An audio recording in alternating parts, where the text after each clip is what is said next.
In this Adobe Premiere Pro video editing tutorial, I'm going to show you how to remove a green screen. So, let's say you have a footage that you shot with a green screen, like so. I'm just going to drag it onto my timeline to create a new sequence.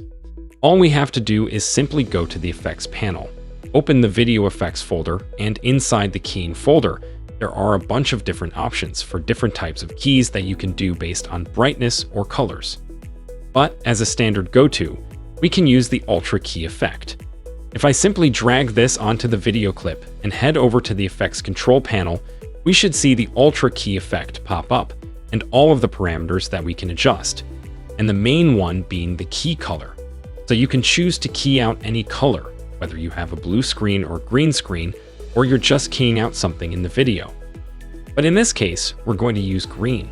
So I'm actually just going to use my ink dropper tool to select kind of the exact shade of green throughout this lighting and press OK. And you should see the green screen basically disappear. If you do need to do any other cleanup, if you have some shadows or not perfect lighting, you can simply drop down the matte generation options and you can adjust things about the shadow highlights and tolerance amount.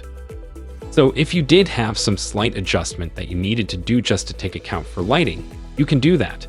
And the tolerance as well, if you have lots of variation of green, you can increase the tolerance to pick it all up more. And although it's showing black, that's just the default way because there's no layers underneath. If I was to drag this onto video track 2, for example, I can then drag whatever type of graphics, photos, or other video clips underneath, and we get the functionality of our green screen effect working pretty well. So it's important to shoot your video in good lighting with a clean green screen. It'll make your job much easier.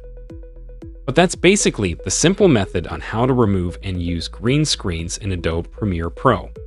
If you enjoyed this video, check out a lot of my other video editing tutorials in the playlists and videos on my channel. And subscribe to stay tuned for all of my new uploads. Thank you so much for watching, and I'll see you in the next video.